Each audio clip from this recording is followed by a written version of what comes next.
Hello दोस्तों, कैसे हो आप। उम्मीद करता हूँ काफ़ी अच्छे होंगे और स्वागत करता हूँ मैं आपका अपने चैनल पर। तो दोस्तों, डीडीए की तरफ से जेई की वैकेंसी निकलकर सामने आई है। शॉर्ट नोटिफिकेशन जो है वो आउट हो चुका है।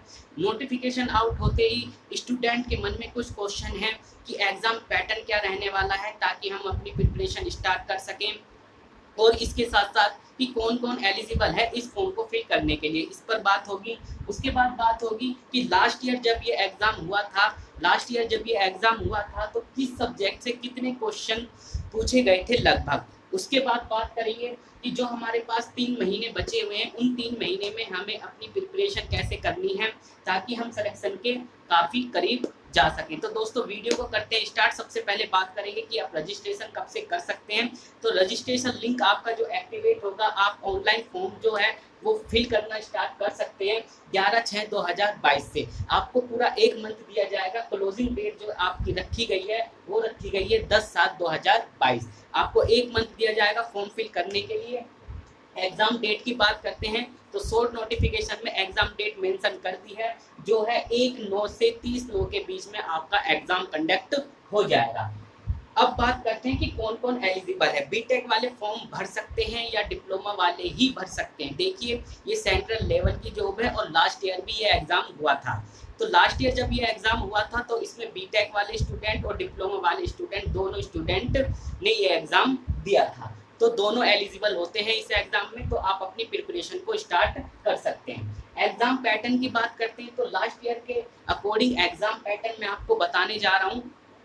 यही एग्जाम पैटर्न इस साल भी फॉलो होने जा रहा है। ठीक है। क्वेश्चन पेपर की अगर हम बात करते हैं, क्वेश्चन पेपर यानी टोटल क्वेश्चन की अगर हम बात करते हैं तो आपसे 120 क्वेश्चन पूछे जाएंगे। 120 क्वेश्चन में से जो नॉन टेक्निकल क्वेश्चन होते हैं वो पूछे जाते हैं 40 और जो टेक्निकल क्वेश्चन होते हैं वो पूछे जाते हैं 80। टेक्निकल की बात करते हैं, जिस ब्रांच से आप रिलेट करते हैं। अगर आप सिविल ब्रांच से हैं तो सिविल से 80 क्वेश्चन होंगे। अगर आप इलेक्ट्रिकल मैकेनिकल से हैं तो इलेक्ट्रिकल मैकेनिकल से 80 क्वेश्चन होंगे। अब इलेक्ट्रिकल मैकेनिकल वाले स्टूडेंट जो हैं उनके मन में भी डाउट है कि कितने कितने क्वेश्चन पूछे जाएंगे। देखिए, इलेक्ट्रिकल से 40 क्वेश्चन होंगे और मैकेनिकल से 40 क्वेश्चन होंगे। इस तरह आपके जो टेक्निकल के होते हैं वो 80 क्वेश्चन कवर हो जाएंगे। बात क्लियर है। नॉन टेक की बात करते हैं। नॉन टेक में आपसे 40 क्वेश्चन पूछे जाएंगे। तो 40 क्वेश्चन जो आपसे पूछे जाएंगे, 40 क्वेश्चन 4 सब्जेक्ट से पूछे जाने हैं। रीजनिंग, जीके, इंग्लिश लैंग्वेज और आपका एप्टीट्यूड। इन 4 सब्जेक्ट से क्वेश्चन पूछे जाएंगे और 10-10 क्वेश्चन आपसे पूछे जाएंगे। अब लास्ट ईयर जब एग्जाम हुआ था तो किस सब्जेक्ट से कितने क्वेश्चन पूछे गए थे लगभग, ये मैं आपको बताने जा रहा हूँ। ठीक है। देखिए, ये मैंने मेंशन कर दिया है बोर्ड पर, आप वीडियो को पॉज करके देख सकते हैं। और फिर भी मैं आपको बता देता हूँ, 16 से 12 से 14 यानी जो भी एग्जाम हुए थे, जितने भी पेपर हुए थे, तो उस पेपर में लगभग इतने क्वेश्चन तो हर क्वेश्चन पेपर में थे। 12 क्वेश्चन, 13 क्वेश्चन, 14 क्वेश्चन ऊपर नीचे हो रहे थे, लेकिन लगभग इन सब्जेक्ट से इतने क्वेश्चन पूछे गए थे। एफएम से 8 से 10, 100 में 8 से 9, आरसीसी में 10 से 12 हो गए, बीएमसी में 11 से 13 हो गए, सर्वे में 7 से 8 हो गए। तो इतने क्वेश्चन लगभग पूछे जा रहे थे। लेकिन आपने इसमें एक बात नोटिस की होगी कि कुछ सब्जेक्ट इसमें मिसिंग है। तो उस टाइम 2016 में जब ये नोटिफिकेशन आउट हुआ था और एग्जाम 2017 या 18 में जाकर हुआ था, तो उन सब्जेक्ट से क्वेश्चन नहीं पूछे गए थे। तो उन सब्जेक्ट को स्किप करके चलें या उनको भी प्रिपेयर करें। देखिए, वो 2016 की बात है, ये 2022 चल रहा है और उस टाइम में और इस टाइम में बहुत फ़र्क है कंपटीशन लेवल में। तो आपके जो सब्जेक्ट यहाँ नहीं मेंशन है, उस सब्जेक्ट को भी आपको अपने प्रिपेयर करना है, अच्छी तरीके से प्रिपेयर करना है, क्योंकि एक एक नंबर हमें सिलेक्शन से बाहर कर देता है। ये बात आपको ध्यान रखनी है। बात क्लियर है। अब बात करते हैं कि जो हमारे पास 3 मंथ पड़े हुए हैं, उन 3 मंथ में हमको अपनी प्रिपरेशन कैसे करनी है। देखिए, कोई भी एग्ज़ाम होता है, उस एग्ज़ाम में 2 तरह के स्टूडेंट, 2 कैटेगरी के स्टूडेंट उस एग्ज़ाम को देते हैं। सबसे पहले वो जो बिगिनर होते हैं और दूसरे वो जो एक्सपीरियंस होते हैं। बिगिनर की अगर मैं बात करता हूँ तो मैं उन स्टूडेंट की बात कर रहा हूँ जिन्होंने अभी बीटेक कंप्लीट किया है, अभी डिप्लोमा किया है।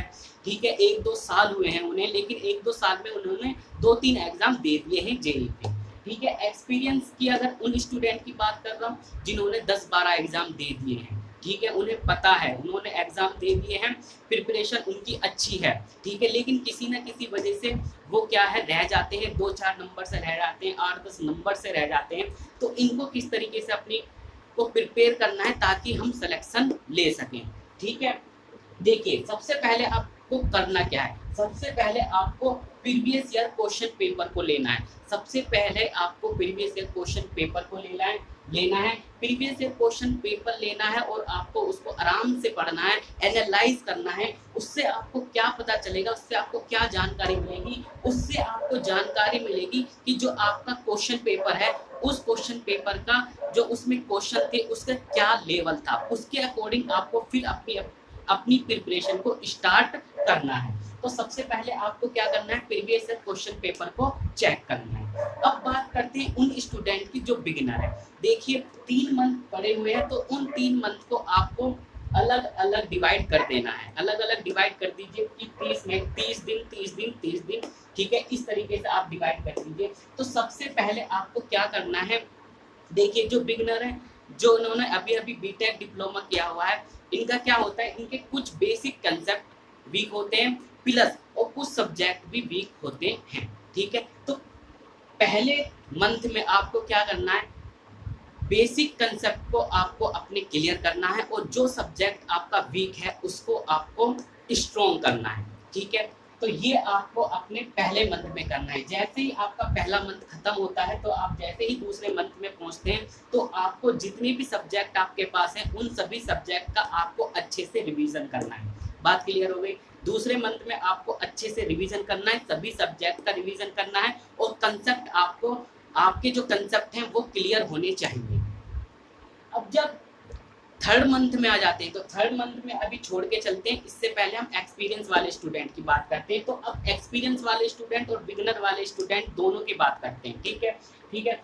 तो सबसे पहले अब जो एक्सपीरियंस वाले स्टूडेंट हैं, एक्सपीरियंस वाले स्टूडेंट हैं, उनको क्या करना है, देखिए उनको सबसे पहले क्या करना है वो मैं आपको बता चुका हूँ। प्रीवियस ईयर क्वेश्चन चेक करना है, ये तो आपको पता है, लेकिन जो पहला मंथ है हमारे पास, ठीक है, प्रिपरेशन जहाँ से हम स्टार्ट करेंगे वहाँ से आपको क्या करना है, अगर आपको ये लगता है कि कुछ सब्जेक्ट यानी 1 से 2 सब्जेक्ट मेरा वीक है, 1 से 2 सब्जेक्ट मेरा वीक है, तो उस सब्जेक्ट पर मुझे काम करने की ज़रूरत है और तो आप उस पर काम करिए, आप उसको और स्ट्रॉन्ग कीजिए फर्स्ट मंथ में। लेकिन आपको सबसे पहले स्टार्टिंग से ही अपनी प्रिपरेशन में एक बात जरूर ऐड करनी है, आपको एमसीक्यू और टेस्ट सीरीज आपको शुरुआत से ही देनी है जो एक्सपीरियंस स्टूडेंट है, क्योंकि जो आपके 8-10 नंबर 4-5 नंबर से आप रह जाते हैं, जो स्टूडेंट रह जाते हैं उनके जो ये 8 से 10 नंबर हैं ये आपके दोबारा रिवीजन करने से कवर नहीं होंगे, ये कवर होंगे आपके टेस्ट सीरीज देने से,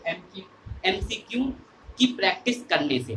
बात क्लियर है। तो आपको तीनों मंथ में जो 3 महीने पड़े हैं आपके पास, तीनों मंथ में आपको टेस्ट सीरीज और एमसीक्यू ये तो आपको लगाने ही लगाने हैं, कंपलसरी है आपके लिए, तभी आपके जो ये नंबर हैं जो आप रह जाते हैं ये कवर होंगे, ठीक है। देखिए अब होता क्या है, प्रीवियस क्वेश्चन पेपर से आप लोगों को ये पता चल जाता है या हम लोगों को ये पता चल जाता है कि क्वेश्चन जो है उसका लेवल क्या है। बात क्लियर है। लेकिन एमसीक्यू जो होते हैं, एमसीक्यू से मतलब है आपको अपनी प्रैक्टिस सेट, देखिए एमसीक्यू लगाने से आपको ये पता चलेगा और ये आपको जो बिगनर स्टूडेंट हैं वो करेंगे तीसरे मंथ में, ठीक है। आपको पहले 2 मंथ में अपने बेसिक कंसेप्ट और सभी सब्जेक्ट का रिवीजन करना है और जो सब्जेक्ट वीक हैं उनको स्ट्रॉन्ग करना है। बात क्लियर है। और जो एक्सपीरियंस स्टूडेंट हैं उनको शुरुआत से ही अपने एमसीक्यू टेस्ट सीरीज और जो सब्जेक्ट वीक हैं उनको थोड़ा और स्ट्रॉन्ग करना है,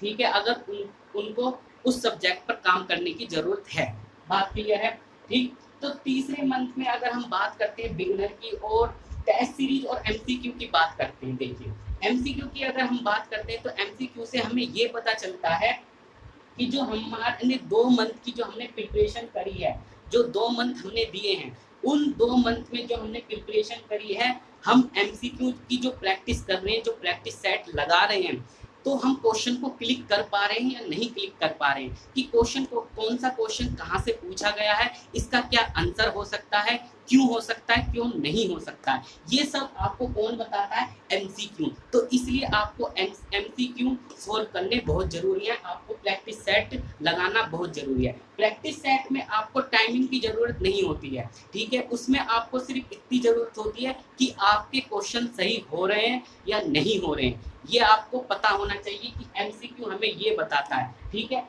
बुक आपके पास होगी, या मैं आपसे कहूँ एसएससी जेई के प्रीवियस ईयर क्वेश्चन भी आपको लगाने हैं, ठीक है। एसएससी जेई के प्रीवियस ईयर क्वेश्चन आपको उठाने हैं और आपको प्रैक्टिस करनी है एमसीक्यू की।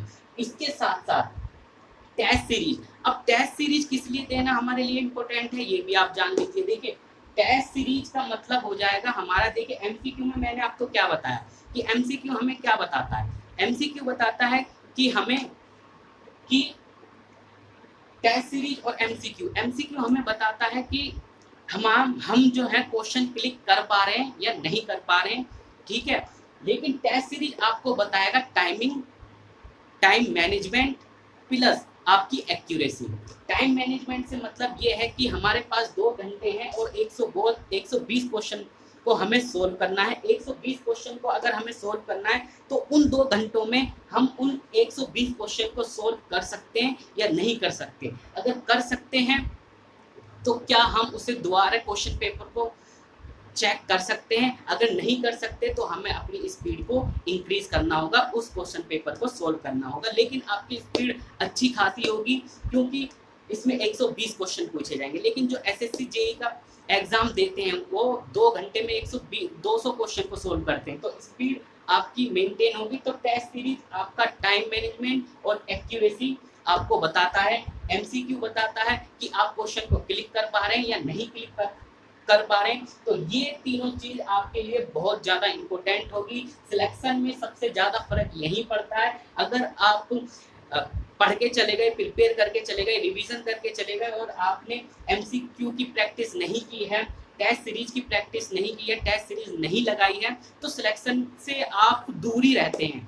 टेस्ट सीरीज लगाना और एमसीक्यू देना, टेस्ट सीरीज और एमसीक्यू की बात करें तो ये मेन इंपॉर्टेंट होता है किसी भी एग्जाम की प्रिपरेशन अगर आप कर रहे हो। अगर आपको सिलेक्शन लेना है तो टेस्ट सीरीज लगानी होगी, एमसीक्यू की प्रैक्टिस आपको करनी होगी। जितने भी एमसीक्यू आप लगा सकें, बुक ले लीजिए, आप जो भी अच्छी बुक है मार्केट में वो बुक आप ले लीजिए और आपको एमसीक्यू की प्रैक्टिस तो जरूर ही करनी है, ठीक है। एमसीक्यू की प्रैक्टिस करते वक्त एक बात आपको और ध्यान रखनी है। देखिए जब आपने 2 मंथ दिए, आपने प्रिपरेशन अच्छी खासी की, कोई भी स्टूडेंट है अच्छी खासी अपनी प्रिपरेशन की, लेकिन एमसीक्यू की जब आप प्रैक्टिस करें तो एक बात आप ध्यान रखें कि जो क्वेश्चन आपसे पूछा जा रहा है और जो 4 ऑप्शन आपको दिए जाते हैं तो उसके बारे में भी आपको पता होना चाहिए कि ये क्वेश्चन है, इस क्वेश्चन से कितने क्वेश्चन और बन सकते हैं, तो उसका रिवीजन भी आपको तुरंत के तुरंत अपने दिमाग में कर लेना है, ठीक है। जो 3 ऑप्शन बचते हैं उन 3 ऑप्शन से भी आपको क्वेश्चन बनाने की, हाँ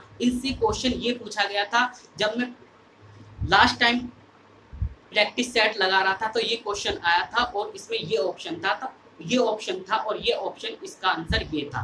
तो इस तरीके से आपको रिलेट करना होगा, ठीक है। यानी कहने का मतलब है आपका जो क्वेश्चन होगा वो भी आपको पता होना चाहिए, उससे रिलेटेड जितने भी आपको बातें याद आती हैं वो सभी रिवाइज करनी है। साथ साथ जो 3 ऑप्शन दिए जाते हैं, जितनी जानकारी उन 3 ऑप्शन के लिए भी है आपके पास, उन 3 ऑप्शन की जानकारी जितनी भी है वो सभी जानकारी आपको रिवाइज करनी है, ताकि आपका रिवीजन भी होता रहे और आपके एमसीक्यू भी तैयार होते रहे और टेस्ट सीरीज आपको लगानी तो है ही। तो दोस्तों वीडियो आपको कैसी लगी? अगर वीडियो आपको पसंद आई हो तो वीडियो को कीजिएगा लाइक, अगर चैनल पर पहली बार आए हो तो चैनल को कीजिएगा सब्सक्राइब। तो दोस्तों मिलते हैं नेक्स्ट वीडियो में।